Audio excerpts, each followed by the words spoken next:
चलते हैं श्रीमद् भागवत महापुराण, जिसमें महाराज पृथु परम धाम को प्राप्त हुए और उन्हीं के शरीर को लेकर महारानी अर्ची चिता में प्रवेश कर गई और वो भी परम पद को प्राप्त हुई। महाराज पृथु के बाद उनके पुत्र परम यशस्वी विजिताश्व ये महाराज पृथु के सिंहासन पर विराजमान हुए। अपने भाइयों से बड़ा प्रेम था, ये 5 भाई थे, तो आप तो महाराज पृथु के सिंहासन पर विराजमान हुए और अपने 4 भाइयों को 4 दिशाओं का राजा बना दिया। हर्यक्ष को पूर्व दिशा का, ध्रुमकेश को दक्षिण दिशा का, वृक को पश्चिम का, द्रविण को उत्तर दिशा का। इनमें अंतर्धान होने की शक्ति थी, इसलिए इनका एक नाम अंतर्धान भी हुआ। इनकी पत्नी का नाम शिखंडिनी था। उनसे 3 पुत्र हुए जो साक्षात अग्नि थे। भगवान वशिष्ठ जी के शाप से अग्नि, पावक, पवमान और शुचि इनके पुत्र रूप में प्रकट हुए और ये बाल्यावस्था से ही योग में युक्त होकर अपने अग्नि स्वरूप को प्राप्त हो गए। अंतर्धान महाराज विजिताश्व की नभस्वती नाम की पत्नी से हविर्धान नाम का एक पुत्र हुआ। ये बड़े उदार और बड़े भागवतिक स्वभाव के। इन्होंने विचार किया दंड लेना, प्रजा से जुर्माना, कठोर व्यवहार करना, शासन करना, ये सब मायाकृत है। इसलिए दीर्घकालीन यज्ञ में दीक्षित होकर के निरंतर भगवान के भजन में राजकाज सब छोड़ दिया। जिसे भगवान से थोड़ा भी लगाव होता उसे संसार प्रिय नहीं लगता। ये झूठा माया का खेल नाटक दिखाई देता है, ये नाटक उसे अच्छा नहीं लगता। यज्ञ कार्य में लगे रहना और भगवान की आराधना, निरंतर भगवान के सुमिरन में मगन रहना। हविर्धान की पत्नी हविर्धानी से बरिहसत, गय, शुक्ल, कृष्ण, सत्य, जितव्रत नाम के 6 पुत्र हुए। ये बरिहसत बहुत याज्ञिक स्वभाव के थे। इनका एक तरह से व्यसन था यज्ञ करना। इतनी यज्ञ की कि पूरे भारत में कोई जगह ही नहीं बची जहां यज्ञ न की हो। कुशों से पाट दिया।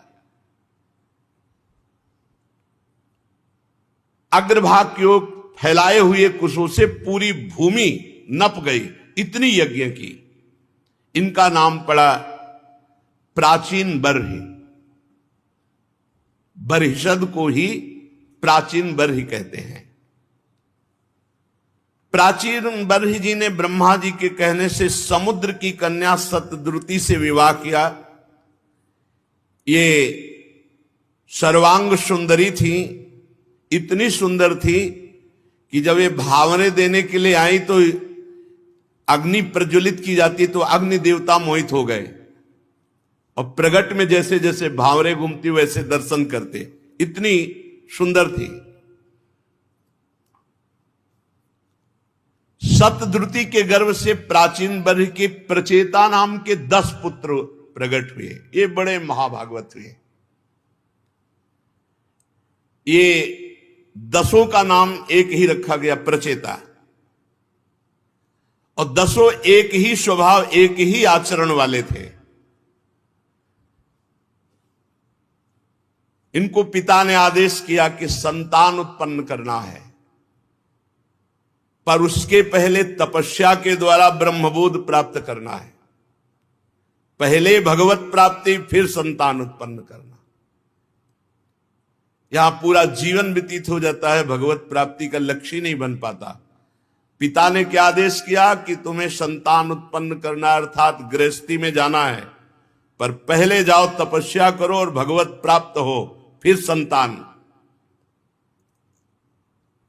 10,000 वर्ष तक उन्होंने तपस्या की भगवान श्री हरि की। जब ये तपस्या के लिए जा रहे थे तो देवाधिदेव महादेव भगवान शंकर का दर्शन और उपदेश प्राप्त हुआ। तो विदुर जी ने पूछा, ब्रह्मन, देवाधिदेव महादेव भगवान शंकर का दर्शन तो बड़ा दुर्लभ है, ये जा रहे थे तपस्या के लिए, तो इनको रास्ते में कैसे दर्शन दे दिया? और भगवान शिव ने उपदेश किया वो तो बड़ा गूढ़ होगा। भगवान शंकर आत्मा राम है, कैसे उनका दर्शन हुआ प्रचेताओं को और क्या उपदेश, ये मैं सुनना चाहता हूं। श्री मैत्रेय जी कहते हैं, विदुर जी, जब पिता ने आज्ञा करी 10 प्रचेतागण कि जाओ पहले तपस्या के द्वारा भगवान की प्राप्ति करो, तो पिता को प्रणाम किया और तपस्या के लिए पश्चिम की ओर चल दिए। जब कोई भगवान श्री हरि की प्राप्ति के लिए चलता है तो महादेव जी उस पर दृष्टि रखते हैं, ध्यान रखना। बहुत कृपालु भगवान शिव हैं, परम वैष्णवाचार्य हैं, और बिना भगवान शंकर की कृपा के श्री हरि का प्रेम प्राप्त नहीं होता। किसी न किसी जन्म में, अगर इस जन्म में आपने शंकर आराधना नहीं की और हरि के भक्त हो, तो किसी न किसी जन्म में शिव आराधना बनी है।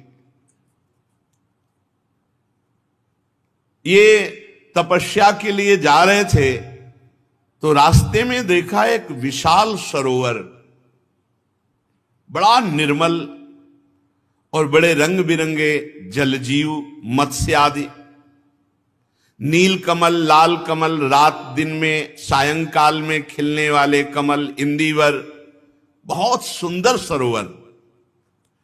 और उसके तट पर हंस, सारस, चकवा, कारंडो, जल पक्षी चहक रहे, झूम झूम कर लताएं जल को स्पर्श कर रही, बड़ी मधुर ध्वनि। वायु कमल कोश से पराग की खुशबू लेकर घ्राणेन्द्रिय को मदोन्मत्त कर रही। और आश्चर्य की बात यह कि सरोवर के जल से मृदंग, पणों आदि अनेक वाद्य बज रहे और राग रागिनियां प्रकट हो रही हैं। प्रचेता गणों को बड़ा आश्चर्य हुआ कि ऐसा सरोवर तो आज तक हमने नहीं देखा, जहां से राग रागिनियां और पणों मृदंग आज बज रहे थे। उस ध्वनि की तरफ लक्ष्य किया तो देखा देवादिदेव भगवान शंकर अपने अनुचरों के सहित सरोवर से बाहर आ रहे हैं। तप्त हे मनिकायाभाम शितिकंठम त्रिलोचनम प्रसाद सुमुखम वीक्ष प्रणेमुर्जात कौतुकाः शतान प्रपन्नार्तिहरो भगवान धर्म वत्सलः धर्म ज्ञान शील संपन्नान प्रीतः प्रीतानुवाच। प्रचेता गणों ने देखा भगवान शंकर का गौर वर्ण शरीर, स्वर्ण कांति प्रकाशित हो रही, गौर में भी स्वर्ण कांति। तप्त हेम निकायाभम, श्री जी के श्रीअंग की कांति को जब महाप्रभु वर्णन करते हैं तो कह रहे कि 7 कुंभ तनु गोरी। तप्त हेम निकायाभम, भगवान शिव के श्रीअंग की आभा कैसी, एकदम गोरे और स्वर्णिम आभा प्रकट हो रही है, सुवर्ण राशि के समान कांति। तप्त हेम निकायाभम शितिकंठम त्रिलोचनम, जो समुद्र मंथन के समय विष निकला था उसे कंठ में, तो नीलकंठ, त्रिलोचनम, तीन नेत्र, प्रसाद सुमुखम वीक्ष प्रणयमुर्जात कौतुकाः, अपने भक्तों पर कृपा वर्षा कर रहे हैं, ऐसा स्वरूप। बड़ा आश्चर्य हुआ प्रचेताओं को भगवान शंकर का सहसा दर्शन पाकर। दसों ने साष्टांग दंडवत की। शरणागत भयहारी देवाधिदेव महादेव भगवान शंकर प्रसन्न मुद्रा में उन राजकुमारों से प्रसन्न होकर बोले, तुम लोग राजा प्राचीन बर्ह के पुत्र हो, तुम्हारा कल्याण हो। जो भगवान श्री हरि की आराधना करना चाहता है या करने के लिए चलता है, मैं उसकी एक एक वृत्ति को देखता हूं। तुम जो कुछ भी करना चाहते हो मुझे पहले से पता है, और इस समय तुम लोगों पर कृपा करने के लिए मैंने तुम्हें अपने दर्शन दिए हैं। जो व्यक्ति भगवान श्री कृष्ण की शरण लेता है वो मुझे प्राण प्यारा है। ओहो, यूयम वेदि सदः पुत्रा विदितम वश्च कीर्षितम अनुग्रहाय भद्रम वा एवं मे दर्शनम कृतम। यह परम रंग सा साक्षात त्रिगुणाजीव संगीतात भगवंतम वासुदेवम प्रपन्नः स प्रियो हि मे। जो भगवान वासुदेव श्री कृष्ण की शरण लेता है वो मुझे प्राण प्रिय है, महादेव जी कहते हैं। और इसका उल्टा बोल दे, जो भगवान महादेव जी का प्राण प्रिय हो जाता है उसे भगवान श्री कृष्ण के चरणों की विशुद्ध भक्ति प्राप्त हो जाती है। जा पर कृपा न करही पुरारी, सो न पाव मुनि भगति हमारी। शिवद्रोही मम दास कहावा, सो नर मोहि सपने हूं नहीं भावा। भगवान शंकर कह रहे, जो भगवान श्री कृष्ण की शरण लेता है वो मुझे प्राण प्रिय हो जाता है। ध्यान से सुनो, भगवान श्री कह रहे, स्वधर्म निष्ठा सत जन्म भी पुमान, विरिंचतामेति ततः परम हिमाम, अव्याकृतम भागवतोथ वैष्णवम, पदम यथाहम विबुधा कलात्यये। जो 100 जन्म तक अपने वर्णाश्रम धर्म का भली भांति पालन करता है, 100 जन्म तक धर्म का भली भांति पालन करता है, वो ब्रह्मा का साक्षात्कार करने की योग्यता रखता है। और उससे भी अधिक जो तपस्वी भजनानंदी है वो मुझे प्राप्त करता है। परंतु जो भगवान श्री कृष्ण का शरणागत है वो इसी जन्म में सीधे परम पद को प्राप्त होगा, जिसको ब्रह्मा भी नमस्कार करते हैं। सर्व प्रपंचातीत परम पद को प्राप्त होगा, जिसे रुद्र रूप में स्थित मैं तथा अन्य आधिकारिक देवता ब्रह्मा ये सब नमस्कार करते हैं। और अंत में जब सृष्टि का लय होता है तो उस परम पद को हम प्राप्त होते हैं। वह परम पद श्री कृष्ण शरणागत को इसी जन्म में सीधे प्राप्त होता है। अथ भागवता यूयम प्रियाहस्त भगवान यथा, न मद भगवता नाम च प्रेया अनन्योस्ति कर्हिचित। इदं विविक्तम जप्तव्यम पवित्रम मंगलम परम, निःश्रेयस्करं चापि श्रूयताम तद वदामि वह। भगवान श्री कृष्ण से जुड़ने के नाते से हम तुम्हें बहुत प्यार करते हैं। कितने प्यार करते हैं? महादेव जी कह रहे इस्त भगवान यथा अथ भागवता यूयम प्रिया, तो इस्त भगवान यथा, मैं जितना श्री कृष्ण को प्यार करता हूं उतना श्री कृष्ण भक्त को प्यार करता हूं। तुम भगवत भक्त हो, इस नाते से भगवान के समान मुझे प्यारे हो, महादेव जी कह रहे हैं।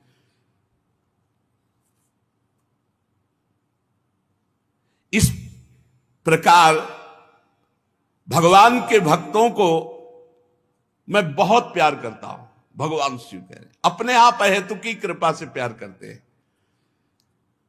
तुम्हारे बिना पूछे तुम्हें जहां जाना है और जो सिद्धि प्राप्त करनी है, उसके लिए मैं एक तुम्हें परम पवित्र मंगलमय कल्याणकारी स्तोत्र, इसे शुद्ध भाव से जप करना, बहुत जल्दी भगवत साक्षात्कार हो जाएगा। गंगा किनारे इसका अनुष्ठान किया था। बहुत भगवान शिव का दिया हुआ स्तोत्र सामर्थ्यशाली है। अब एक ही लगो, जब तक लगोगे नहीं तब तक अनुभूतियां थोड़ी होती है। श्री रुद्र उवाच जितम तम आत्मविद्धुर्य स्वस्ते स्वस्तिरस्तु मे भवताराध साराधम सर्वस्मा आत्मने नमः। नमः पंकज नाभाय भूत सूक्ष्मेन्द्रियात्मने वासुदेवाय शांताय कूटस्थाय स्वरोचिसे। भगवान शिव ने ये स्तोत्र बताया और इस स्तोत्र का फल है भगवत साक्षात्कार। भगवान रुद्र बोले स्तोत्र, हे भगवान, आपका उत्कर्ष उच्च कोटि के आत्मज्ञानियों के कल्याण के लिए, निजानंद लाभ के लिए है। आपका उत्कर्ष मेरा कल्याण करे। हे प्रभु, आप सर्वदा अपने निरतिशय परमानंद स्वरूप में स्थित रहते हैं। ऐसे सर्वात्मक आत्मस्वरूप भगवान आपको नमस्कार है। हे पद्मनाभ, आपको नमस्कार है। हे भूत सूक्ष्म और इंद्रियों के नियंता शांत एक रस स्वयं प्रकाश श्री कृष्ण, आपको नमस्कार है। संकर्षणाय सूक्ष्माय दुरंतायांतकाय च नमो विश्व प्रबोधाय प्रद्युम्नायांतरात्मने नमो नमो अनिरुद्धाय हृषिकेशेन्द्रियात्मने नमः परमहंसाय पूर्णाय निभृतात्मने स्वर्गापवर्ग द्वाराय नित्यं शुचिसदे नमः। नमो हिरण्यवीर्याय चातुर्होत्राय तंतवे नम ऊर्ज इसे त्रय्या पतये यज्ञ रेतसे तृप्तिदाय च जीवानां नमः सर्वरसात्मने। हे प्रभु, आप सबसे सूक्ष्म हैं, अणुअणियान, छोटे से छोटे। सबसे छोटे कौन? बोले भगवान। और सबसे बड़े कौन? बोले भगवान। अणुअणियान महतो महियान। तो बीच में कौन? बोले श्री भगवान। आप ही सूक्ष्म हैं, आप ही अनंत है और आपके द्वारा ही संपूर्ण लोकों का संहार होता है। ध्यान से सुनो तो अज्ञान खत्म हो जाएगा। सूक्ष्म से सूक्ष्म, छोटे से छोटे भगवान, बड़े से बड़े श्री भगवान, और आप ही संसार का संहार करते हैं। और इस संसार का संहार करने वाले अहंकार, संकर्षण, उद्गम बुद्धि के अधिष्ठाता प्रद्युम्न, आपको नमस्कार। इंद्रियों के स्वामी, मनस्तत्व के अधिष्ठाता भगवान अनिरुद्ध, आपको बार बार नमस्कार। आप अपने तेज से जगत को व्याप्त करने वाले सूर्यदेव हैं, आपको नमस्कार। सीधे भगवान है सूर्यदेव, सीधे भगवान के दर्शन होते हैं। कहां ज्ञान है? पूर्ण होने के कारण आप में ना वृद्धि है ना क्षय है, नाप में बढ़ना है ना विनाश है, ये लीला है। आपको नमस्कार है। आप स्वर्ग और मोक्ष के द्वार हैं, जो निरंतर पवित्र हृदय से आपका चिंतन करते हैं, जो चाहे प्राप्त हो जाए, स्वर्ग मोक्ष प्रेम, आपको नमस्कार है। आप ही सुवर्ण रूप वीर से युक्त चातुर्होत्र कर्म के साधन विस्तार करने वाले भगवान अग्निदेव हैं। हे अग्निदेव स्वरूप श्री कृष्ण, आपको नमस्कार। आप ही पितर और देवताओं के पोषक सोम हैं चंद्रदेव, आपको नमस्कार। तीनों वेदों के अधिष्ठाता वेद स्वरूप, आपको नमस्कार। समस्त प्राणियों को तृप्त करने वाले जल स्वरूप, आपको नमस्कार। समस्त प्राणियों के देह आप हैं, पृथ्वी आप हैं, ये विराट संसार आप हैं, इसी त्रिलोकी को पालन करने वाले आप हैं। आप ही सबकी श्वासों में वायु रूप से, प्राणवायु रूप से, आपको नमस्कार। भगवान ही भगवान। आप अपने गुण शब्द के द्वारा समस्त पदार्थों का ज्ञान कराने वाले बाहर भीतर आकाश रूप से, इसलिए हे आकाश स्वरूप श्री कृष्ण, आपको नमस्कार। आप ही वैकुंठ लोक हैं, आपको बार बार नमस्कार। आप ही पितृलोक की प्राप्ति कराने वाले प्रवृत्ति कर्म रूप, देवलोक की प्राप्ति कराने वाले निवृत्ति कर्म रूप, और अधर्म का फल रूप नरक, दुख, मृत्यु, ये आपको नमस्कार। आप ही दुख रूप भी हैं, आप ही मृत्यु भी हैं, आप ही नरक भी हैं। इसलिए बहुत होश से आपका कौन स्वरूप पसंद है आपको? मोक्ष स्वरूप, प्रेम स्वरूप, धर्म स्वरूप, सुख स्वरूप, तो वो स्वीकार करो। भगवान ही सब कुछ बने हुए हैं। नाथ, आप पुराण पुरुष, सांख्य और योग के अधीश्वर भगवान श्री कृष्ण हैं।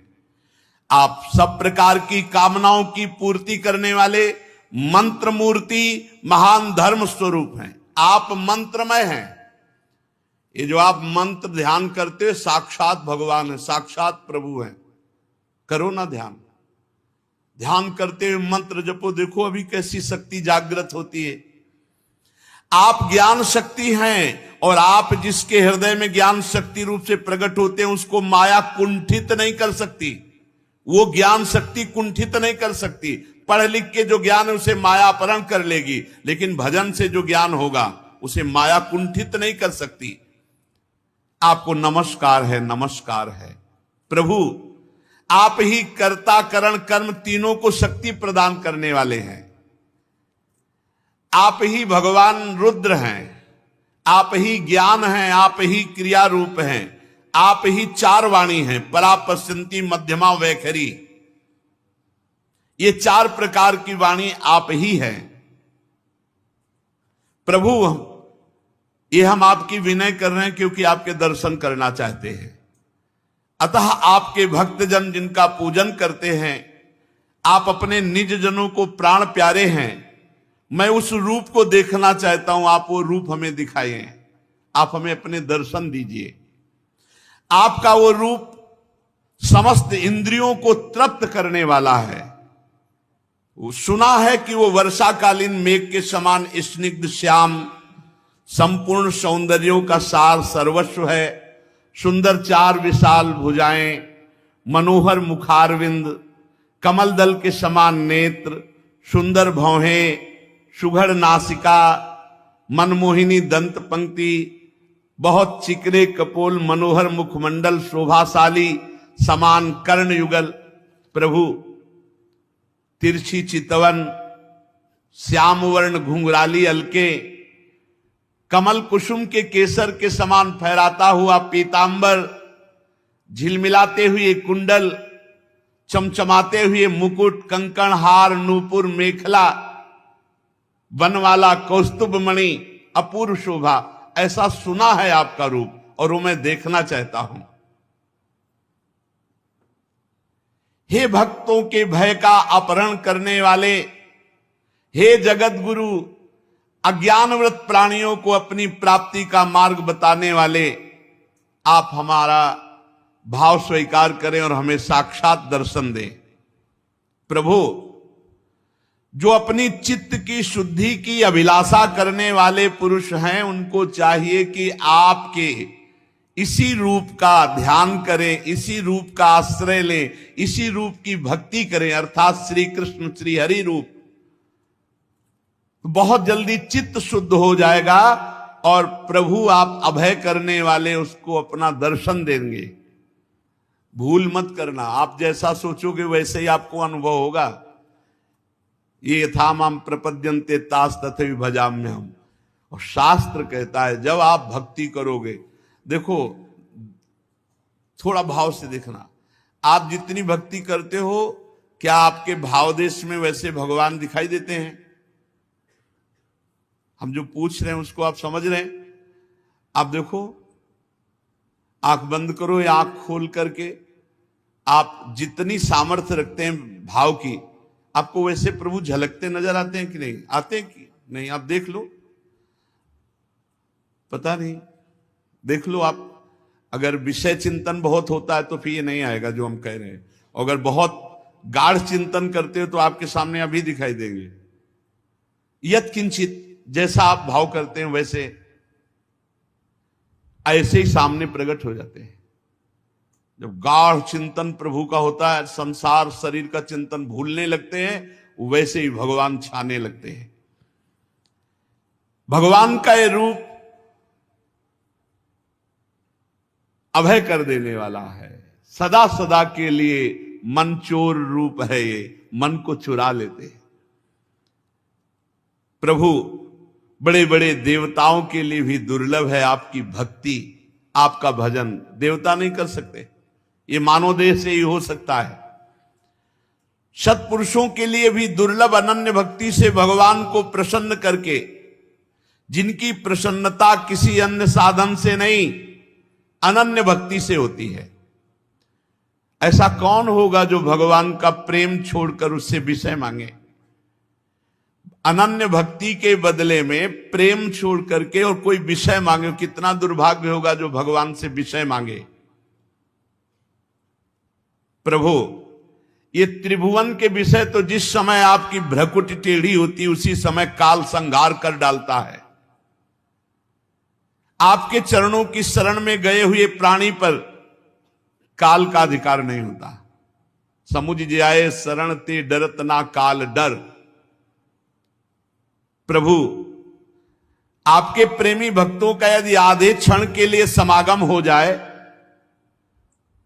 क्षणार्धे ना पितुलये ना स्वर्गम ना पुनर्भवम भगवत संग संगस्य मरता नाम किमुताशिषा। यदि आपके प्रेमी जनों का आधे क्षण के लिए भी समागम हो जाए तो उसके सामने मैं स्वर्ग और मोक्ष को कुछ नहीं समझता, फिर मृत्यु लोक के तुच्छ भोगों की तो बात ही क्या है। प्रभु, जो आपके चरणों का भरोसा रखते हैं उनके सारे पाप आप नष्ट कर देते हैं। सर्वधर्मान परित्यज्य मामेकम शरणम ब्रज, ये बहुत मीठी बात है। अहम त्वाम सर्व पापेभ्यो मोक्षयिष्यामि मा शुचा। जो आपके केवल चरणों का भरोसा रखते हैं, यहां भरोसे की बात कही, सारे पाप राशि के राशि नष्ट हो जाते हैं। प्रभु, जो आपके चरणामृत का और आपके कथामृत का, चरणामृत और कथामृत, इनका जो पान करते रहते हैं, वो राग द्वेष रहित चित्त सरलता पूर्वक सतोगुण रजोगुण तमोगुण पर विजय प्राप्त करके वो आपकी प्राप्ति कर लेते हैं। आपका चरणामृत और आपका कथामृत, खूब लीला कथा सुनना और चरणामृत भगवान का पान करना।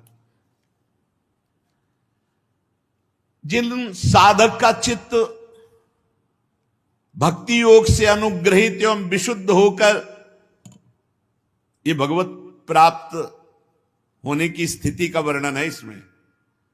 नायस्य चित्तम बहिरर्थ विभ्रमम तमो गुहायाम च विशुद्धमाविशत् यद भक्ति योगानुग्रहीत मंजसा मुनिर्विचष्टे ननु तत्र ते गतिम। ऐसी स्थिति में भगवत साक्षात्कार होता है। सरल भाषा में उड़िया बाबा ने इसी को कहा, जिसका किसी भी नवीन विषय भोगने की इच्छा का भाव खत्म हो गया है, जो पूरे विश्व में राग द्वेष से रहित है, वो भगवत प्राप्त है या भगवत प्राप्ति होने वाली है। यहां वर्णन करते हैं, नायस्य चित्तम बहिरर्थ विभ्रमम। जिस साधक का चित्त किसी भी विषय में नहीं जा रहा है, न अच्छा न बुरा, न सत न असत, जिसे कहा गया न सोचति न कांक्षति, नायस्य चित्तम बहिरर्थ विभ्रमम, डूबा है नाम में, मंत्र में, रूप में, लीला में, ना कोई बाहर विषय ना कोई अंदर विषय चिंतन। तमो गुहायाम, जो अज्ञान रूपी अंधकार में प्रकृति में आकर्षित होकर जाना, ये सब खत्म हो चुका है। इतना भजन में स्थिति है कि जो अज्ञान के कारण मना खष्टान इंद्रियाणी प्रकृति स्थान करसती, वो खत्म हो चुका है। ना अंदर विषय चिंतन, न बाहर कोई लुभायमान विषय, न बाहर भटकना, ना अंदर से किसी गुण का प्रवाह। बोले वो अनायास ही आपका दर्शन पा जाता है। अनायास ही भगवान का किसी भी क्षण दर्शन हो सकता है। अब जिसके अंदर किसी भी भोग की इच्छा नहीं, मंत्र नाम में इतना डूबा हुआ है कि भटकी नहीं रहा मन, जा ही नहीं रहा, अब वो किसी क्षण भगवत साक्षात्कार कर सकता है। कितना विजय में सुख होता है वो वही जानते हैं जो विजय को प्राप्त होते हैं। सोचो, जब साधारण खेलों में विजय होती है तो पूरा भारत उत्साह मनाता है, नहीं बोले वो अमुक खेल में वो विजय प्राप्त किए तो पूरा भारत आनंदित। सोचो, जो इस माया खेल में संपूर्ण त्रिभुवन पर विजय प्राप्त कर लिया, संपूर्ण त्रिभुवन को पराजित करने वाली माया पर विजय प्राप्त करके मायाधीश भगवान का साक्षात्कार कर लिया, क्या आनंद हो। उसका आनंद का कैसे वर्णन करें। किसको होता है? बोले नायश्च चित्तम बहिरर्थ विभ्रमम तमो गुहायाम च विशुद्ध माविशत यद भक्ति योगानुग्रहित मंजसा मुनिर विचष्टे ननु तत्र ते गतिम। जिसका चित्त भक्ति योग अर्थात भगवान में इतना तन्मय है कि बाहर के विषय का कोई भी आकर्षण नहीं, वो अंदर जो मन विषय देता रहता है वो भटकना बंद कर दिया, सतोगुण रजोगुण तमोगुण का कोई प्रभाव उसके ऊपर नहीं पड़ रहा, हर समय भजन में डूबा हुआ, बोले वो अनायास ही आपके स्वरूप का दर्शन पा जाता है। किसी क्षण भगवत साक्षात्कार हो सकता है। भगवान आपकी माया अनेक रूप धारण करती है, कोई ये नहीं कह सकता कि ये माया है, ऐसी प्रवीण है वो, अनेक रूप धारण करके छल करती है। रचना पालन संहार ये सब इसी के रूप है, परंतु आप में कोई विकार माया पैदा कर दे जैसे संभव नहीं, ऐसे उस भक्त में माया विकार पैदा कर दे संभव नहीं जो आप में चित्त जोड़े हुए है। माया जो आपसे विमुख लोग हैं उनमें भेद बुद्धि पैदा करती है, जो आपके सन्मुख भक्त जन है उनमें नहीं। जैसे आप परमात्मा पर माया कोई प्रभाव नहीं डाल सकती, ऐसे जिनका चित्त हर समय प्रभु में जुड़ा है उस पर माया कोई प्रभाव नहीं डाल सकती।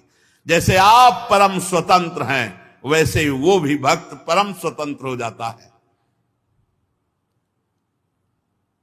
जो आपका पूजन करते हैं, आपकी उपासना करते हैं, आपका नाम जप करते हैं, आपकी शरण में हैं, उन्होंने ही वेद और शास्त्रों का सच्चा ज्ञान प्राप्त किया है। वही कोविदा हैं, वही सच्चे शास्त्र के ज्ञानी हैं जो आपका पूजन करते हैं। बस इसी को पकड़ लो, भगवत सेवा करना। हम तुम्हें कैसे बताएं, ठाकुर जी जरूर विराजमान कर लो सेवा में, ये पकड़ लेते हैं, ये खेलने लगते हैं, ये चित्त चुराते हैं। मतलब शब्द हमारे पास नहीं है, हम इस बात से अनभिज्ञ थे। हम तो इतना ही जानते थे, अपनी इंद्रिय और मन को अधीन करके अपने स्वरूप में स्थित हो जाना। ये तो वृंदावन की लीला कहते ना, वृंदावन की लीला मत समझो गुरु को चीरा, यहां ऋषि मुनि गए हार जपे जा राधे राधे।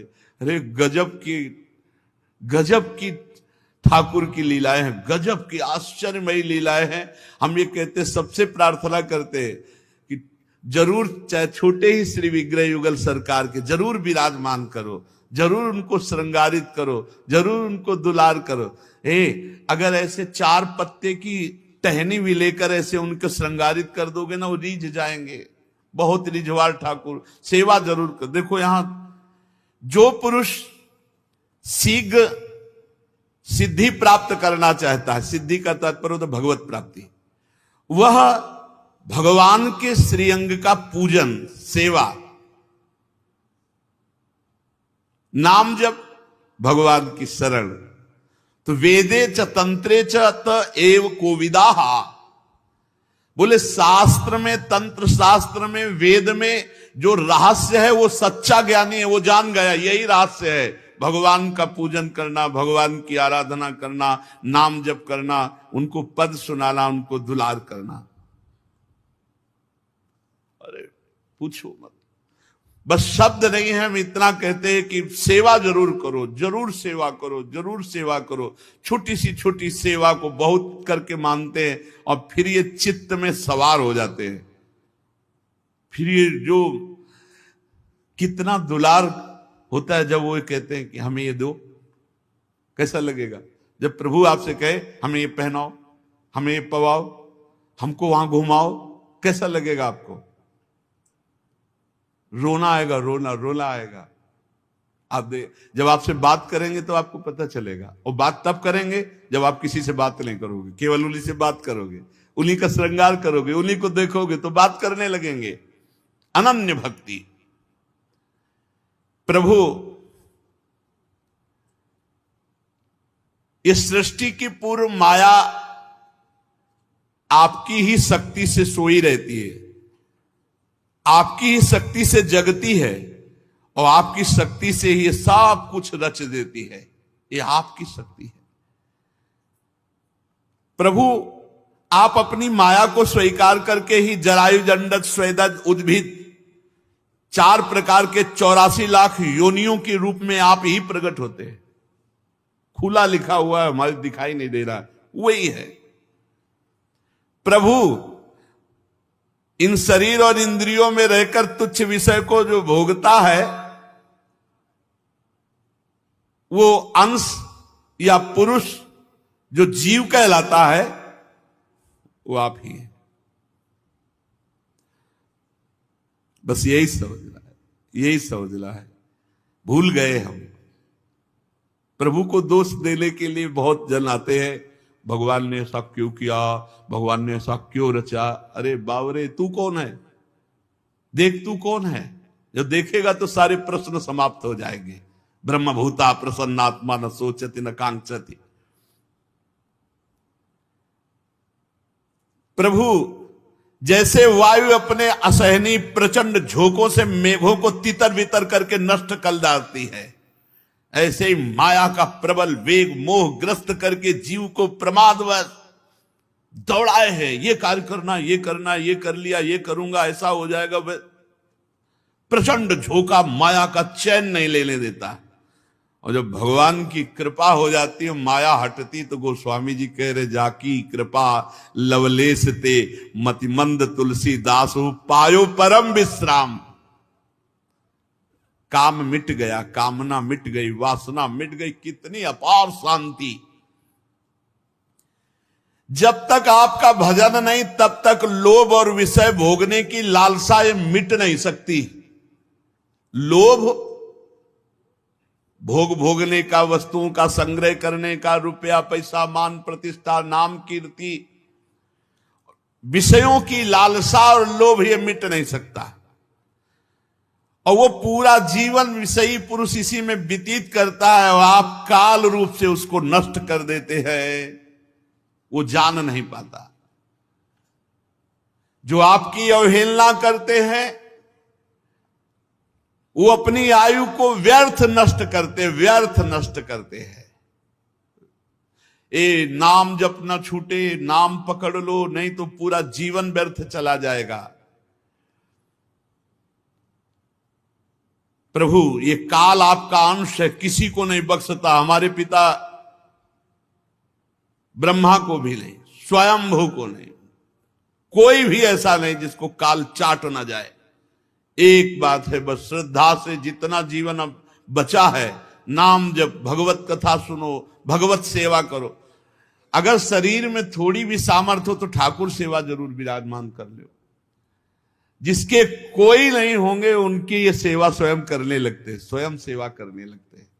ये विराजमान करो, ठाकुर सेवा जरूर, सब विराजमान करो ठाकुर सेवा।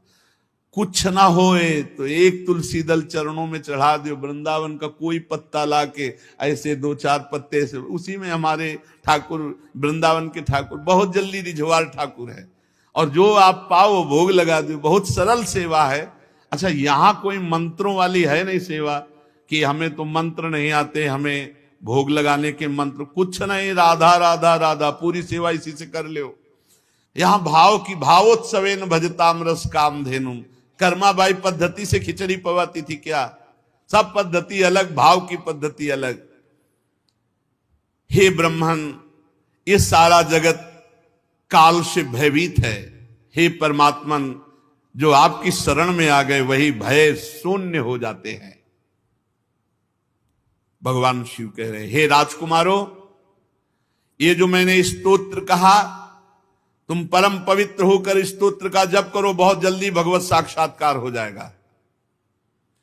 बार बार जब श्री हरि को पुकारा जाता है, उनका चिंतन किया जाता है, उनकी सेवा की जाती है, तो हरि विवश होकर आ जाते हैं, विवश होकर आ जाते हैं।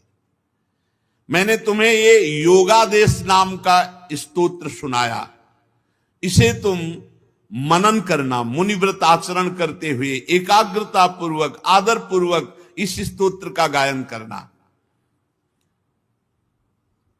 ये महामहिम स्तोत्र है। ये पूर्व काल में जगत विस्तार के इच्छुक प्रजापतियों के पति भगवान ब्रह्मा जी ने प्रजा उत्पन्न करने की इच्छा वाले हम भृगु आदि अपने पुत्रों को सुनाया था। फिर इसका विस्तार होते हुए आगे बढ़ा।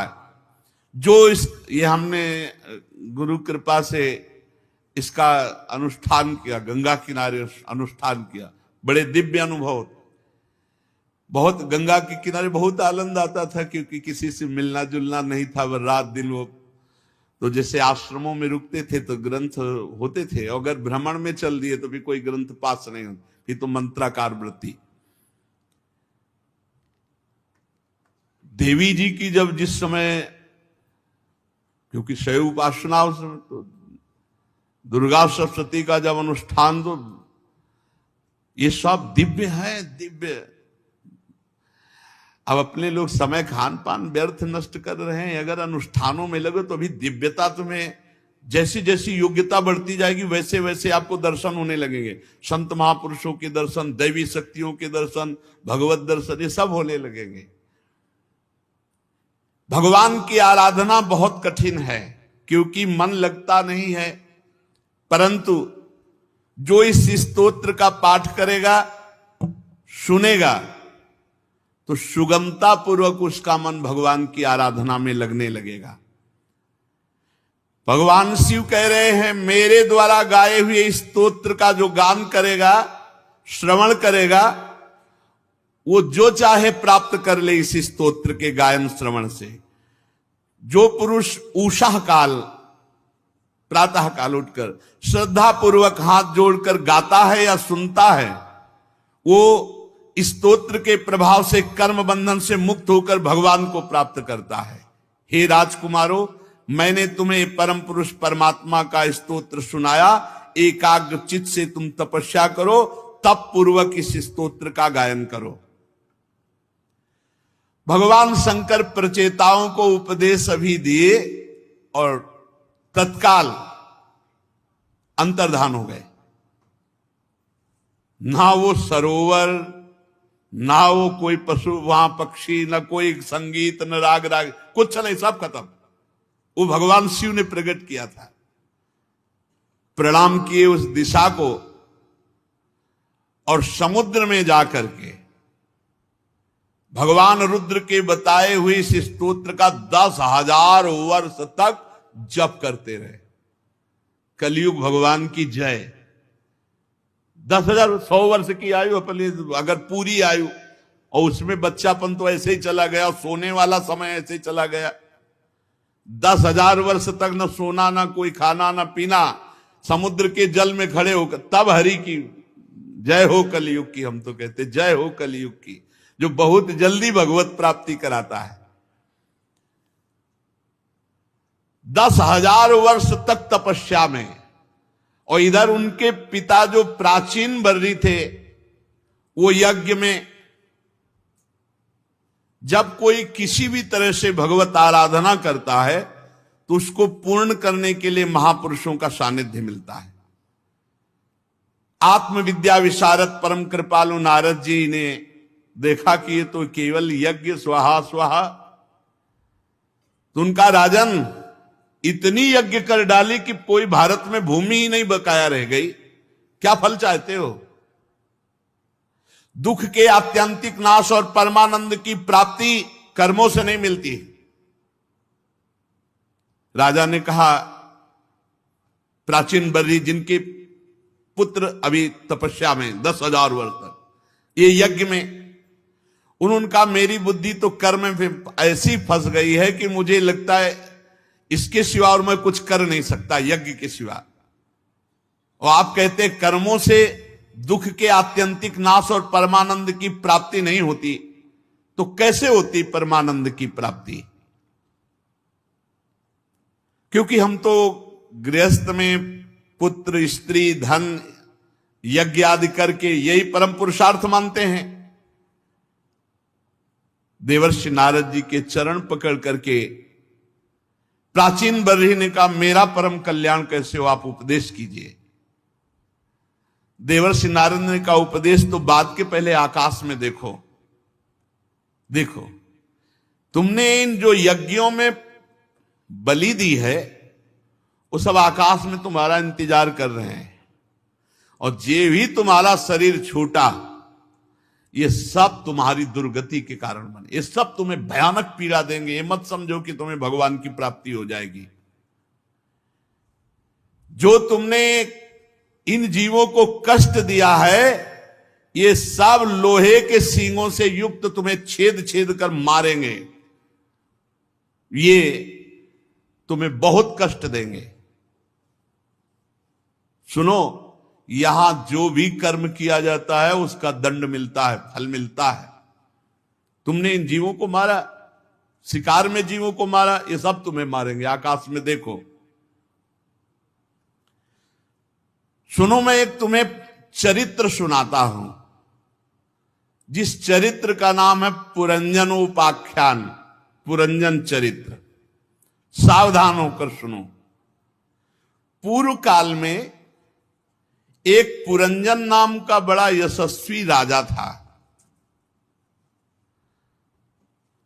और उसका अविज्ञात नामक एक मित्र था। अविज्ञात जिसका पता नहीं है। पुरंजन, ये देखो पुर है, और इस पुर में जो आनंद मनाने लगा उसे पुरंजन कहते हैं। पुरंजन हुआ जीव, और अविज्ञात सखा, हमारे अविज्ञात सखा है भगवान। बहुत सुंदर उपाख्यान है अगर समझ में आ जाए, पर जब तक पवित्र बुद्धि नहीं होगी तब तक। पुरंजन नाम का एक बड़ा यशस्वी राजा था, और उसका अविज्ञात नामक एक सखा था। सबके सखा भगवान है, पुकार के देख लो। अगर आप केवल भगवान को अपना मित्र मानते हैं तो आपको उत्तर मिलने लगेंगे, क्योंकि अविज्ञात सखा अपनी अहेतुकी कृपा से सबसे प्रेम करते हैं। सम्मम प्रिय सम्मम उपजाए। अविज्ञात नामक सखा की चेष्टाओं को कोई समझ नहीं सकता था। वो ऐसा मित्र था, सहयोग करता है पर कोई जान नहीं पाता कि भगवान मेरा सहयोग कर गए, किस रूप में आकर के आपका सहयोग करेंगे। अब राजन, वो जो पुरंजन नाम का राजा था, वो घूम रहा था, क्योंकि उसे भोगों की लालसा थी। भोग भोगने के लिए उसने जितने नगर देखे उनमें से कोई पसंद नहीं आया। 83,99,999 नगर देखे, लेकिन कोई पसंद नहीं आया।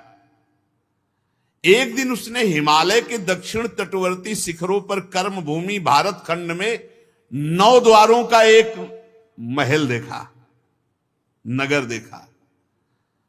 सब प्रकार से सुलक्षण संपन्न नगर था, 9 द्वारों का। कितने द्वार है इसमें? 9।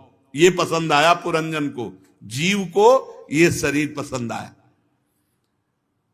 बड़ा सुंदर, अब वो तो रूपक में वर्णन कर रहे हैं, बड़ा सुंदर नगर। ऐसा लग रहा था उसको कि अभी तक जितनी मेहनत की उसका मुझे फल मिल गया, खोज करने का फल मिल गया। जिधर देखो उधर आकर्षण ही आकर्षण। अब पुरंजन ने सोचा, बहुत सुंदर महल, बहुत सुंदर हमें विश्राम स्थल मिल गया, स्वीकार कर लिया।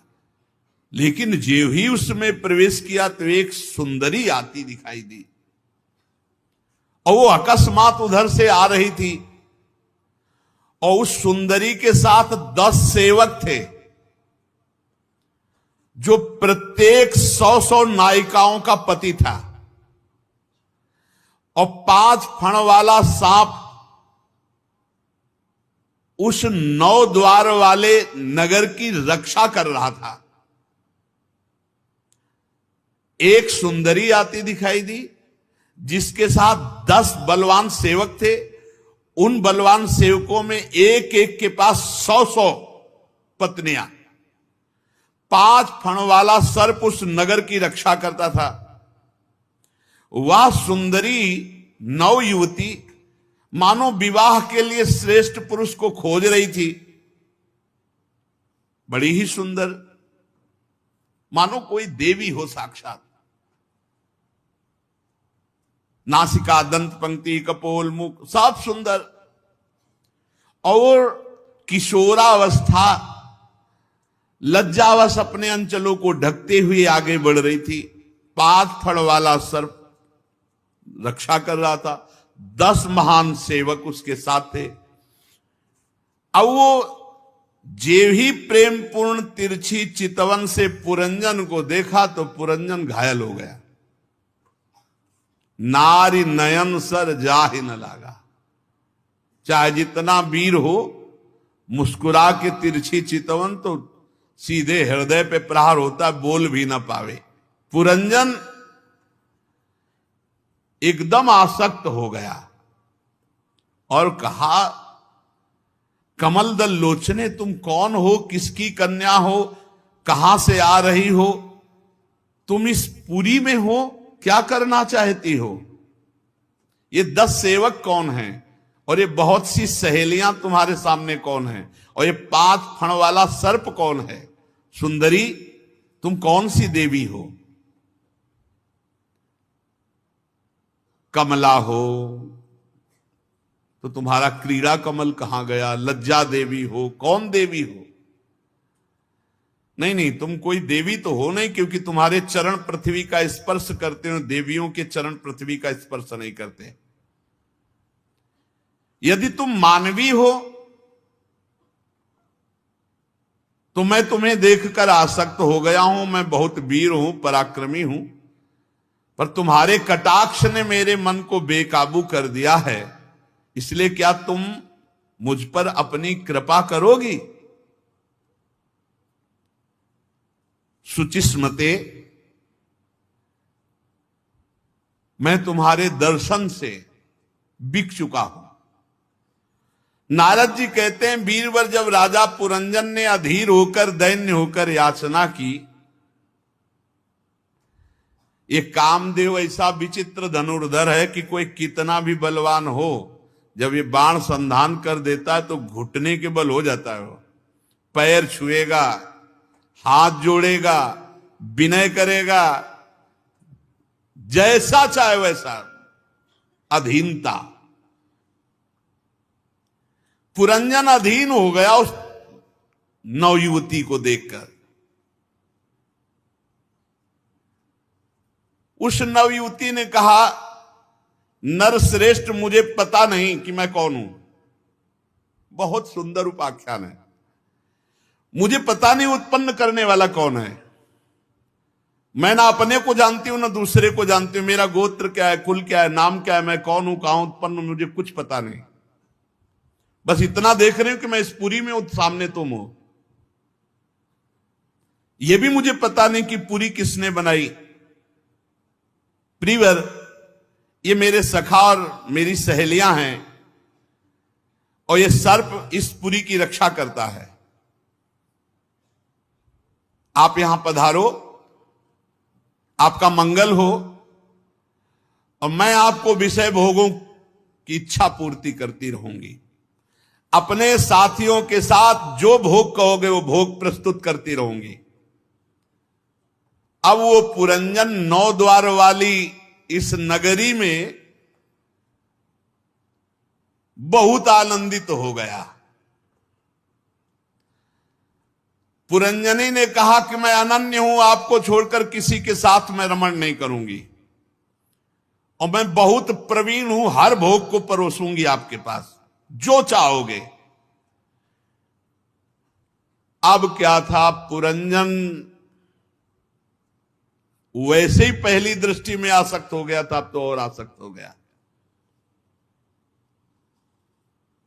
संसार त्यागी यतिजन जिस महासुख को प्राप्त होते हैं, उस सुख को भुलाने वाली पुरंजनी के चक्कर में पड़ के राजा पुरंजन अपना अस्तित्व ही समर्पित कर दिए। पुरंजनी ने कहा कि वीरवर, लोक में मेरी जैसी स्त्री जिसको प्राप्त हो जाए फिर उसे कोई ठुकरा सके ऐसा कोई पुरुष नहीं। और आप जैसा पुरुष मिल जाए मैं ठुकरा दूं ऐसा हो नहीं सकता। अब उन दोनों ने बात पक्की कर ली और 100 वर्ष तक उस 9 द्वार की पुरी में रहकर आनंद भोगना प्रारंभ किया, विषय आनंद। उस नगर में जो 9 द्वार थे उनमें 7 नगरी के ऊपर थे। नगरी के ऊपर 1 2 3 4 5 6 7 और 2 नीचे के द्वार। जब जब इस नगरी का जो राजा हुआ तो इन्हीं द्वारों से आया और इन्हीं द्वारों से निकला। 5 पूर्व की ओर, 1 2 3 4 5, एक दक्षिण की ओर, एक उत्तर की ओर, 2 नीचे पश्चिम की ओर द्वार। पूर्व की ओर पहला द्वार है खद्योता। आविर्मुखी नाम के 2 द्वार एक जगह। राजा पुरंजन अपने मित्र द्युमान के साथ विभ्राजित नगर देश को जाता है, अभी तो कथानक रूप में। नलिनी नालिनी नाम के 2 द्वार, ये अवधूत सौरभ के साथ। और पूर्व दिशा की ओर मुख्या नाम का 5वां द्वार उनसे होकर रसज्ञ विपण के साथ बहुधन आपण देश को जाता है। पुरंजन इन्हीं द्वारों में, जो पश्चिम दिशा की ओर आसुरी नामक द्वार है वो दुर्मत के साथ ग्रामक देश को जाता है। नैऋत्य नाम का जो दूसरा पश्चिम द्वार है वो लुब्धक के साथ वैशस नामक देश को जाता है। पुरंजन इन्हीं द्वारों में घूमता रहा।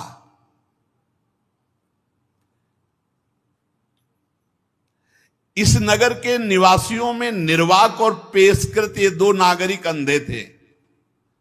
इनका आश्रय लेकर के जाता है। अब वो पुरंजनी को प्रसन्न करने के लिए ही पूरा जीवन लगा दिया। कैसे ठगा गया, रमणी के हाथ ठगा गया, ठगा गया रमणी के द्वारा। अधीनता पे अधीनता, अधीनता पे अधीनता। अब वो मद्यपान करती, इसको भी मद्यपान कराती। ये मद से उन्मत्त हो करके, अगर पुरंजनी गाती तो ये गाता, पुरंजनी हंसती तो पुरंजन हंसता, वो रोती तो ये रोता, जो करे बस वैसे ही। वो दौड़ती तो आप दौड़ता, वो खड़ी हो जाती तो आप खड़े, जो वो कहती वही। ठगा गया। सुंदरी पुरंजनी के द्वारा राजा पुरंजन ठगा गया। पूरा का पूरा पुरंजनी का जो परिकर था, इस राजा को रौंद दिया, अपने अधीन कर लिया। वो मूर्ख अपने को घर पाले हुए बंदर के समान बना लिया। इसका रूपक आगे वर्णन करेंगे। अब एक दिन राजा पुरंजन अपना विशाल धनुष, सोने का कवच, अक्षय तरकस धारण करके 11वें सेनापति के साथ 5 घोड़ों के शीघ्रगामी रथ में बैठकर पंचप्रस्थ नाम के वन में गया। 2 पहिए, 1 धुरी, 3 ध्वजा, 5 डोरी, 1 लगाम, 1 सारथी, 1 रथी बैठने का स्थान जहां पुरंजन बैठा। बहुत सुंदर नारद जी रूपक दे रहे। अब वो शिकार खेलने के शौक में, कौन परवाह करता है क्या करन, मतलब किसको मारना चाहिए किसको नहीं मारना चाहिए। शिकार के शौक में बड़े अपराध किए, अर्थात भोग वासना के शौक में, मनमानी आसुरी प्रवृत्ति से। जो इस पुरंजनी को प्रसन्न करने के चक्कर में फंसा हुआ पुरंजन है, वो ये नहीं जान रहा मैं ऐसे आचरण कर रहा हूं जिनके कारण मुझे अधम योनियों में, नरक में जाना पड़ेगा। गंध, चंदन, माला, ये सब भोजन सामग्री जुटाना, पुरंजनी को बस प्रसन्न रखना। कैसे पुरंजनी मुस्कुरा दे। पुरंजनी मुस्कुराती तो है पर अधीन करके। जैसे जैसे जीव अधीन हो जाता है, वैसे वैसे बुद्धि उसको आसक्त करती चली जाती है।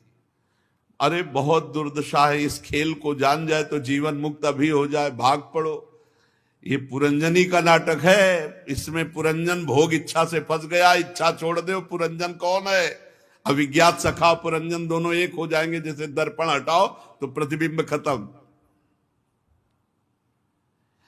अब जो ही वो शिकार खेल के आया तो पुरंजनी बोली नहीं। वो दासियों से हाथ जोड़ के पूछा पुरंजन की, मेरा तो सर्वस्व लुट गया, क्या अपराध बन गया मुझसे? दासियों ने कहा, नरनाथ मुझे मालूम नहीं तुम्हारी प्रिय पत्नी ने क्या ठाना है, वो आज तो बोलेंगी ही नहीं, नाराज है। पुरंजन आसक्त हो चुका था, अस्त व्यस्त होकर चरणों में गिर गया पुरंजनी की। आसक्ति को तो कोई आसक्तवान पुरुष ही समझ सकता है। भोगी और आसक्ति थोड़ा हट करके है। भोगी को कहीं भी भोग मिले उसको कोई मतलब नहीं। आसक्तवान भी भोगी होता है, पर आसक्ति प्रदान होने पर वो जिस पे आसक्त हुआ उसी पे आसक्त रहेगा, दूसरे की तरफ नहीं आंख उठा के देख सकता। ये पुरंजन पुरंजनी से आसक्त था। बहुत व्याकुल होकर चरणों में गिरा और बोला, सुंदरी, वे सेवक तो बड़े अभागे होते जो अपने स्वामी को प्रसन्न न कर पावे, और मेरे से यदि अपराध बना तो उचित दंड दीजिए, क्योंकि अपने प्यारे के द्वारा दिया हुआ दंड बहुत मीठा होता है। पर आप ना बोले ऐसा ठीक, ये दंड मत दीजिए। अब जो जो विनय स्त्रैण पुरुष करता है वो सब पुरंजन ने विनय की। बड़े नखरे दिखाए, लिखा है नखरा, बड़े नखरे दिखाए। और जब देखा कि पुरंजन पूरे अधीन हो चुका है तब फिर मुस्कुरा दिया। अब उस कामिनी में आसक्त चित्त को पता ही नहीं चला कि आयु व्यतीत हो गई। वो उस रमणी ने ऐसा आसक्त किया पुरंजन को कि जिस कार्य के लिए वो आया था वो भूल गया और पुरंजनी में आसक्त होकर पूरा जीवन व्यतीत कर दिया। पूरी जवानी पुरंजन की ऐसे बीत गई मानो अभी आधा क्षण ही बीता हो। पुरंजनी से 1100 पुत्र और 110 कन्याएं हुई। ये सब वृत्तियां हैं, वृत्तियां। ये पूरा परिवार पौरंजनी नाम से विख्यात हुआ। सब एक दूसरे के ब्याह, पुत्र का किसी बधू से, पुत्री का, पूरा जीवन। स्त्री लंपट, वृद्धावस्था को प्राप्त, फिर भी पुरंजनी से दूरी नहीं। इतने में चंडवेग नाम का एक गंधर्वराज, 360 महाबलवान गंधर्व उसके अंडर में रहते हैं। 365 दिन होते हैं। 360 महाबलवान गंधर्व और इनके साथ मिथुन भाव से उतनी ही गंधर्वियां। मिथुन भाव कृष्ण पक्ष, शुक्ल पक्ष। बारी बारी से चक्कर लगाकर भोग विलास सामग्रियों की भरी पूरी इस 9 द्वारों वाली नगरी को ये नष्ट करती रहती है। चंडवेग अपने अनुचरों के साथ राजा पुरंजन के नगर को विध्वंस करना प्रारंभ किया तो 5 फण वाले सर्प ने रोका। ये पुरंजन पुरी की चौकसी करने वाला 100 वर्ष तक अकेला लड़ता रहा। 720 गंधर्व गंधर्वियों से युद्ध करता रहा। बहुत से वीरों के साथ युद्ध करने के कारण वो बलहीन हो गया। अब स्त्री के वशीभूत महल में पड़ा हुआ पुरंजन बूढ़ा स्त्री के समीप ही। उसे पता चला कि अब तो आसपास शत्रुओं ने घेर लिया। एक दिन काल की एक कन्या वर की खोज में त्रिलोकी में भटक रही थी। किसी ने स्वीकार नहीं किया। काल की कन्या वृद्धावस्था, जरा, उसे दुर्भगा कहता थे तो इसलिए कोई उसे स्वीकार नहीं किया। उसने जबरदस्ती आकर के पुरंजन को स्वीकार किया। बूढ़ी अवस्था, वृद्धावस्था। बहुत हम लोगों की हम यही दुर्दशा है। इसी पुरंजन, पूरा इसी में आगे चलकर इसका व्याख्या भी करते हैं। यवनराज अपने श्रेष्ठ वीरों के साथ ऊपर से चढ़ाई कर दी पुरंजन के ऊपर, और ये गुप्त रूप से पता ही नहीं चल पाया पुरंजन को। ये काल कन्या जिसके यहां जाती, जिसके समीप जाती, जर्जर कर देती है, और यमनराज मृत्यु फिर उसे नष्ट कर देता है। प्रज्वाल नामक उसका भाई है। ये भयंकर गति से त्रिभुवन में विचरते रहते हैं। अब बलात् इतना आक्रमण हुआ उसकी नगरी में, सब नष्ट भ्रष्ट हो गई पूरी नगरी। आंखों से दिखता नहीं है, कान से सुनता नहीं है, दांत भी काम नहीं कर रहे। ये सब वृद्धावस्था। यवनों ने बलात् उसका ऐश्वर्य लूट लिया। अब जब पुरंजन ने देखा कि सब कुछ नष्ट भ्रष्ट हो गया तो पुरंजनी का आलिंगन किए हुए पड़ा है। अब भी अगर छोड़ दे तो बच जाए, पर वो भोगों की लालसा अब भी है। वो अपनी स्त्री में अब भी वैसे ही आसक्त है जैसे पहले दिन मिला था वैसे से। अब जब बिछुड़ने का समय आया,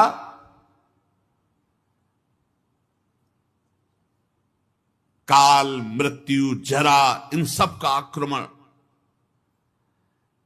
प्रज्वाल ने आग लगा दी पूरी पुरी में, नगरी जलने लगी। पुरंजन बड़ा व्याकुल हुआ। काल कन्या ने सर्प को पीड़ा पहुंचाकर उसको अधीन कर लिया। प्रज्वाल ने आक्रमण कर दिया। अब जैसे कोटर में रहने वाला सर्प आग लगने पर भाग जाता है, ऐसे 5 फण वाला सर्प बड़े कष्ट से इस पुरी से निकला, वो पंच प्राण। पुरंजन अब भी बुद्धिहीन है, अब भी अपनी स्त्री के प्रेम पास में, पुरंजनी के प्रेम पास में ऐसा फंसा हुआ, गले से लगाए है, मरने जा रहा है, फिर भी उसका वो बस यही सोच रहा है, इतनी सुंदर भार्या मेरी, इतना समर्पण, इतना प्रेम, इसी का चिंतन। ज्ञान दृष्टि बिल्कुल नष्ट हो चुकी है। अज्ञानवश इतना शोकाकुल होकर के अपनी पुरंजनी का चिंतन किया कि ये उसी में तन्मय हो गया। अब अज्ञानवश इस स्थिति में उसने अपने अविज्ञात सखा का स्मरण नहीं किया, नहीं वो बचा सकता था। अब निर्दयी यमनराज ने इसको बलपूर्वक मार डाला। बलपूर्वक मार डाले, जबरदस्ती प्राणों को खींचकर बाद। अब अंतिम समय वो अपनी पुरंजनी को देख रहा है। इसीलिए गोस्वामी जी ने मांगा है, कामी नारी प्यारी जिम लोभी जिम प्रिय दाम, तिम रघुनाथ निरंतर प्रिय लागो मुहे। बहुत सुंदर स्थिति, अगर वही इधर आ जाए तो बहुत सुंदर स्थिति। स्त्री की आसक्ति में दुर्गति हो गई उसकी। अब वो अपनी पुरंजनी के गले लगा, उसी का चिंतन करते हुए, तो अगला जन्म उसको विदर्भराज के यहां सुंदरी राजकुमारी के रूप में, विदर्भराज, पुरंजन से पुरंजनी की आसक्ति के कारण राजकुमारी बना। स्त्री चिंतन तो स्त्री बना। फिर जब वो सयानी हुई, पुरंजन राजकुमारी रूप, तो विदर्भ नंदनी विवाह योग की हुई। तो फिर विदर्भराज ने घोषित कर दिया कि सर्वश्रेष्ठ पराक्रमी वीर इससे ब्याह करेगा। तो मलय ध्वज ने सब राजाओं को जीतकर उस राजकुमारी से विवाह किया। फिर उससे 7 पुत्र उत्पन्न किए। 7 पुत्र कौन है? पुरंजन राजकुमारी बना। बड़ा अब जब मलय ध्वज अवस्था आगे बढ़ी तो भजनानंदी थे भगवान श्री कृष्ण के भजन के लिए मलय पर्वत पर। तो वो राजकुमारी जो रानी थी, पुरंजन जो बना था, वो पीछे पीछे उनके, महाराज मैं आपके, वो आसक्त चित्त पुरुष में। ये ऐसे चल रहा चक्र, और किसी की कथा नहीं, हमारी तुम्हारी कथा है ये। अभी जब आगे चल के बताएंगे कौन है पुरंजनी। यही बुद्धि, यही बुद्धि, जो बुद्धि कहे वही वही दुर्गति कराती चली जा रही।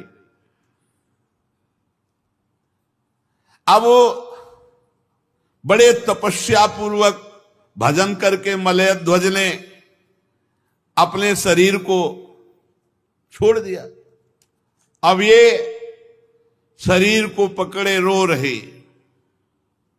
हा मेरे प्रीतम, हा मेरे प्रीतम, आप मुझे छोड़कर चले गए।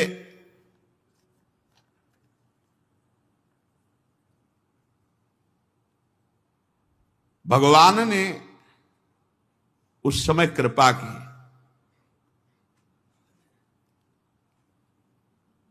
तू कौन है?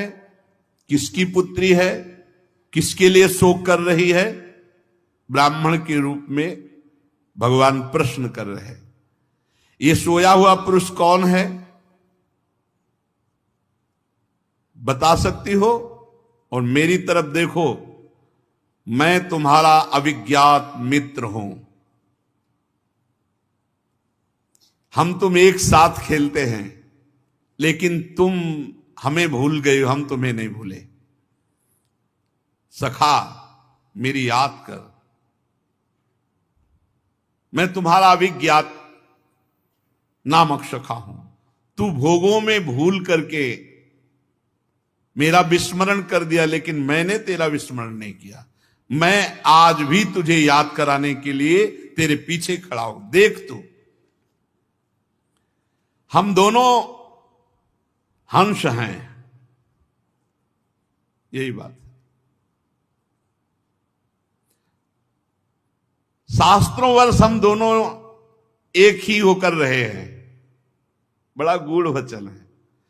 किंतु मित्र, तुम विषय भोगों की इच्छा से हमें भूलकर इस लोक में रमण करने लगे। तुमने घूमते घूमते एक स्त्री में आसक्त हो गए। 5 बगीचे, 9 दरवाजे, 1 द्वारपाल, 3 परकोटे, 6 वैश्य कुल, 5 बाजार, 5 उपादान कारणों से बना हुआ उसकी स्वामिनी एक स्त्री, और इस स्त्री के चक्कर में तुम मारा गया। स्त्री बुद्धि। इंद्रियों के 5 विषय, शब्द, स्पर्श, रूप, रस, गंध, ये बगीचा है। और ये 9 द्वार इस नगरी के। तेज, जल, अन्न, ये परकोटे। मन और 5 ज्ञानेंद्रियां, 6 वैश्य कुल, और क्रिया शक्ति, ये कर्मेंद्री बाजार, 5 महाभूत, कभी न क्षीण होने वाले उपादान कारण, और बुद्धि ही पुरंजनी है। इसी में फंस गया, बुद्धि में। बुद्धि से हटना है, इस बुद्धि से साक्षी भाव रखना है, इसका निर्णय नहीं मानना। दृष्टा भाव नहीं जब तक आएगा तब तक बुद्धि में आसक्त है। जो कहेगी वही। अभी बुद्धि ठान ले मन के साथ कि ये करना है, तो तुम्हें घुटने टेकना पड़ेगा, वही करवा देती है जो चाहेगी। ये है हम पुरंजन। पुरंजन जीव आसक्त हो गया बुद्धि पर। आगे बढ़िया निर्णय है। ए मित्र, तू स्त्री लई है, देख तू स्त्री लई है। खड़ा हो, अब अपने पति का सौ पकड़ कर रो रही विदर्भ। तू पहले पुरंजन था, पुरंजनी के चक्कर में अब तू स्त्री बना। कितनी बार तेरी ये दुर्दशा हो चुकी। तू स्त्री नहीं, खड़ा हो जा और देख अपने स्वरूप को। मैं तेरा सखा हूं। जिनके संग से तेरी दुर्दशा हुई उसके लिए तू रो रहा है। आपने स्वरूप में, यही गुरु हैं, यही अविज्ञात सखा गुरु। आपने स्वरूप में काम भूल गया। न तू स्त्री न पुरुष। अरे देख, न तू विदर्भ राज की पुत्री, न मलयध्वज तेरा पति है। तू सावधान। पिछले जन्म में तू पुरंजन था, पुरंजनी के चक्कर में पड़ा। इस जन्म में तू राजकुमारी हुआ, मलयध्वज के चक्कर में पड़ा। अरे तू उठ, मेरा सखा है, कहां फंस गया। पहले जन्म में तू पुरुष समझता था, इस जन्म में अपने को स्त्री मानता है। देख देख, मेरी तरफ देख। देख, मेरा और तेरा स्वरूप एक है। मैं हंस हूं। अब वो जो रो रही थी, हापति हापति, अब तो सावधान हुई और प्रभु की तरफ देखा। प्रभु ने कहा, बहुत सुंदर, अहम भवान न चान्यस्त्वम त्वमेवाहम विचक्षुभो। देख देख तू मेरी तरफ, मेरे और तेरे में कोई भेद नहीं। जो तेरा स्वरूप मेरा स्वरूप, मैं और तू एक है। अहम भवान न चान्यस्त्वम, तू अन्य नहीं है, मैं ही तू है, तू ही मैं है। विचार कर, विचार कर, तू वही है जो मैं हूं, जो मैं हूं वही तू है। देख, तेरे मेरे में थोड़ा भी अंतर नहीं। एक पुरुष अपने शरीर की परछाई को शीशे में, किसी व्यक्ति के नेत्र में अलग अलग देखता है, पर वो केवल शीशे और नेत्रों में ऐसे दिखाई देती, वो एक ही होता है। इसलिए मैं आत्म तत्व हूं, वही तू है। मेरे में तेरे में भेद नहीं। जो तू जीव है वो मैं ईश्वर हुई हूं। जो मैं ईश्वर हूं वही भूल करके इस 9 द्वार की देही में फंस गया। तू जाग, ए हंस तू जाग, ए मानसरोवर हंस तू जाग। भगवान जिसे जगाए वो जग न पावे भला, ऐसा कैसे। तत्काल जो राजकुमारी रानी बनी हुई रो रहे थे ना पुरंजन, तत्काल उसे आत्मज्ञान हुआ और वो भगवत स्वरूप हो गया। तत्काल सब राग मोह नष्ट हुआ, भगवत स्वरूप अर्थात अविज्ञात सखा में लीन हो गया। प्राचीन बर्ही, तुम वही पुरंजन हो जिसका मैंने कथा सुनाई, परोक्ष रूप से वर्णन किया, उसका स्पष्ट रूप से वर्णन सुनो। पुरंजनोपाख्यान का तात्पर्य देवर्षि नारद जी आगे। सार बात है भैया, हम सब बुद्धि और मन के चक्कर में फंस गए और फंस करके बार बार जन्म मरण का चक्कर भोग रहे हैं। कुछ नहीं करना है, 1 मिनट में हिसाब हो गया। पूरन सदगुरुदेव मिल जाए और केवल इतना कि उठ तू और कोई, ये साधना केवल असाधनों के त्याग के लिए कुछ चले, बस जागना है। जैसे जगाया नहीं, उठ उठ, वो रो रहे हैं, ये क्रम चल, पुनरपि मरणम पुनरपि जननम पुनरपि, ये कब तक चलता है। ए जागो, कैसे जागे, जगे तो है अगर नाम जप चल रहा है।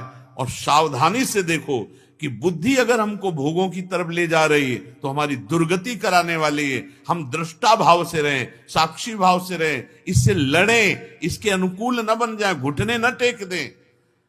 और इतना जलाता है हृदय, ये अंतःकरण देखो ना, आप जब ना कर दो तो कितना जलाता है। जो आप भोग रहे हैं जो भी, उसको ना केवल करो आप, फिर इनका तांडव देखो।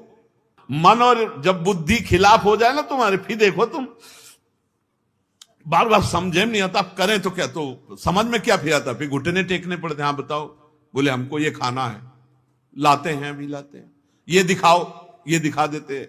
यही तो चल रहा है पूरा, इसी पुर के अंदर सारा खेल हो रहा है। देख लो ना, इसी पुर के अंदर सारा खेल हो रहा है। 5 फण वाला सर्प प्राण है, पुरंजनी बुद्धि है। जैसा बुद्धि निर्णय करे वैसा है। बुद्धि कहे ये राक्षस, तो हम चाहे जितना बड़ा महात्मा हो, हमारी बुद्धि कह दी तो मान लिया। और है कौन? साक्षात परमात्मा का अंश है, परमात्मा स्वरूप है। और भगवान हमारे साथ हैं, हर समय साथ हैं भगवान। अविज्ञात सखा को बुलाया थोड़ी, विदर्भ राजकुमारी के रूप में जब हुआ, भगवान ने कहा गे लाश पकड़े, उठ देख, हम तुम दोनों एक अंश हैं, न तो स्त्री है न कोई पुरुष है, परमात्मा स्वरूप है। यही जानना है यार, यही जानकर व्यवहार करो। इसीलिए पहले गुरुकुल में शास्त्र पढ़ाए जाते थे, संयम, नियम, तपस्या, आराधना, भगवत साक्षात्कार, और फिर गृहस्थ माया में जाओ बाजार में। अब कोई तुम्हें नहीं पकड़ सकता। और यहाँ जन्म से माता पिता बालकें बुलावें, उधर भरे सोई जतन सिखावें, समाधान है भगवान की प्राप्ति। इसलिए खूब सत्संग ध्यान से सुनो और सावधान होकर ये जन्म अविज्ञात सखा भगवान की प्राप्ति के लिए खूब नाम जप करते हुए अपने कर्तव्य का पालन करो। शेष चर्चा आगे। श्री राधा वल्लभ लाल की।